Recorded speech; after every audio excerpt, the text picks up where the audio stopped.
La phytothérapie, c'est une forme de médecine douce qui traite et qui prévient les maladies et les troubles par l'usage des plantes.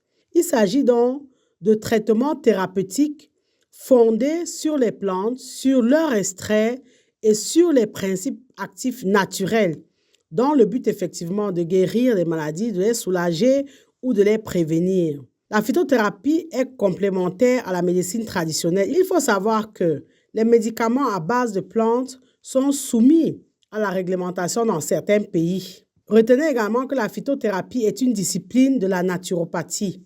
À ce jour, 80% de la population du continent dépend de la médecine traditionnelle pour répondre à ses besoins sanitaires essentiels. C'est pourquoi la phytothérapie est un secteur vital pour la santé de nos populations en Afrique, parce que ces populations, très souvent, sont dépourvues de moyens pour se faire soigner dans les hôpitaux. Et encore faut-il même qu'il y ait les hôpitaux. Et quand bien même il y a les hôpitaux, souvent ces hôpitaux sont mal équipés. Dans la présente vidéo, nous nous intéressons à 2 plantes qui permettent de lutter contre le paludisme. Parce que le paludisme dans le monde est responsable de près d'1 million de morts par an, dont 80% de cas enregistrés en Afrique subsaharienne. Donc, il est donc important de travailler à cultiver des plantes qu'on peut utiliser en phytothérapie pour soigner, pour lutter contre le paludisme, pour prévenir même le paludisme. Déjà, qu'est-ce que le paludisme? Le paludisme est également appelé malaria. C'est une pathologie qui est due à un parasite appelé Plasmodium. Ce parasite est transmis à l'homme par des piqûres de moustiques infectés. Donc, le moustique va injecter dans ce parasite appelé Plasmodium et il va gagner le foie.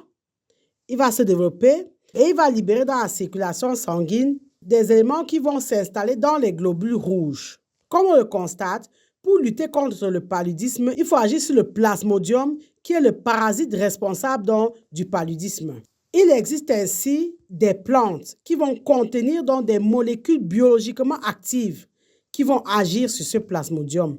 2 plantes, le quinquina et l'Artemisia annua, sont connus pour lutter contre le paludisme. Et ce sont ces 2 plantes que nous vous invitons à cultiver, à produire, à transformer afin de lutter contre ces maladies qui sont vraiment ravageuses sur le continent et dans nos pays.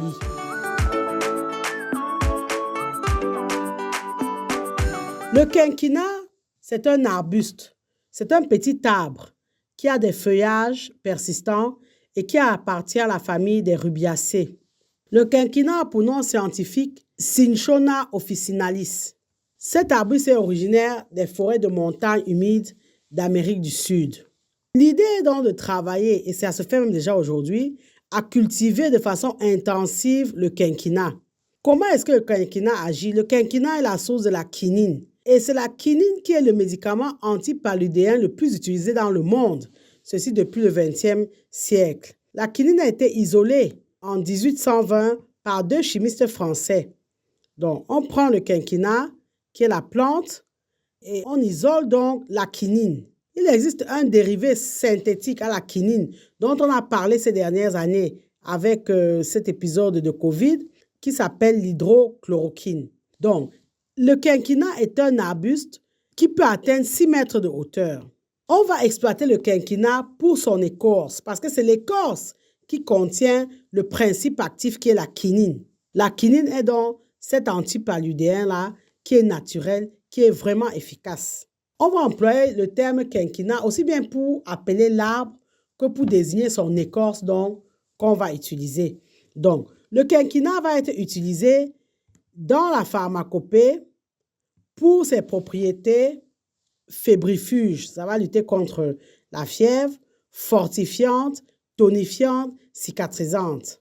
Donc, le principe actif propre au quinquina, qui est la quinine, va donc conférer à la plante des vertus fébrifuges, donc qui permet de supprimer ou de diminuer la fièvre. En plus donc de l'hydrochloroquine dont nous venons de parler, il faut savoir qu'il y a des molécules de synthèse qui sont issues de la quinine.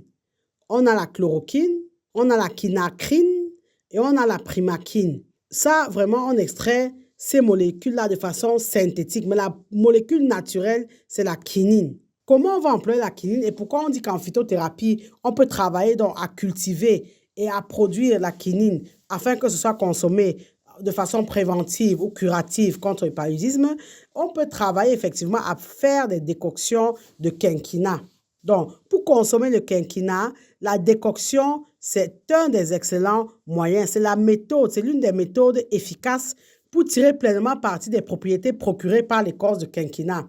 Donc, on fera donc des décoctions de quinquina.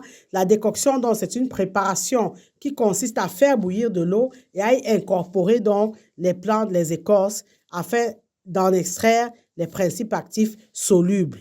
Il faut savoir que le fait de faire des décoctions, de faire des produits dont ce remède, ce quinquina en décoction, ça va revenir relativement moins cher aux populations par rapport aux produits vendus dans les laboratoires, aux produits de synthèse. Donc, vous prenez de l'eau, par exemple 1 litre d'eau, vous ajoutez votre écorce séchée de quinquina, par exemple 20 grammes, vous faites bouillir en fait. Et la préparation est simple à réaliser. Portez à ébullition et mélange, et une fois l'eau bien infusée, on filtre et on boit.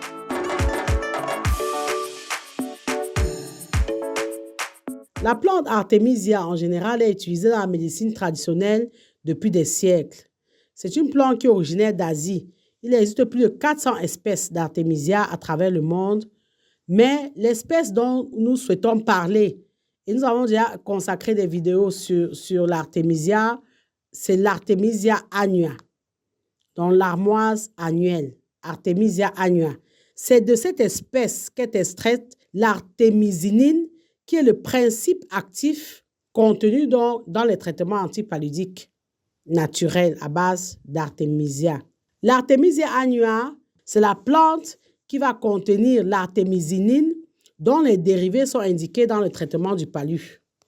L'artémisinine a donné lieu à un médicament connu sous le nom de l'artéméter. Pour ceux qui consomment les médicaments du paludisme, l'artéméter a été aussi utilisé pour lutter contre le paludisme.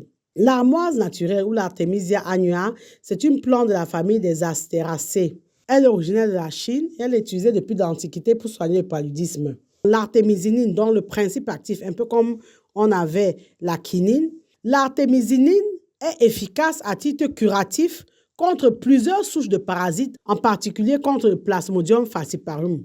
Il faut savoir que l'Artemisia annua est très répandue en Asie. Et pour fabriquer donc les médicaments à base d'artémisinine, on comptait sur la récolte chinoise. Mais au vu des besoins, aujourd'hui, les sociétés pharmaceutiques ne peuvent plus se contenter de la production chinoise qui est devenue insuffisante. Il est donc nécessaire que de grandes exploitations d'Artemisia annua soient développées dans d'autres parties du monde, notamment en Afrique où le paludisme sévit de façon significative.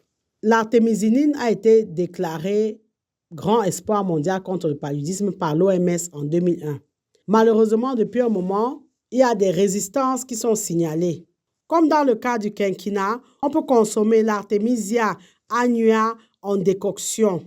On peut consommer l'Artemisia annua non seulement en décoction, mais également en infusion. Donc, on utilise ici des feuilles séchées de la plante.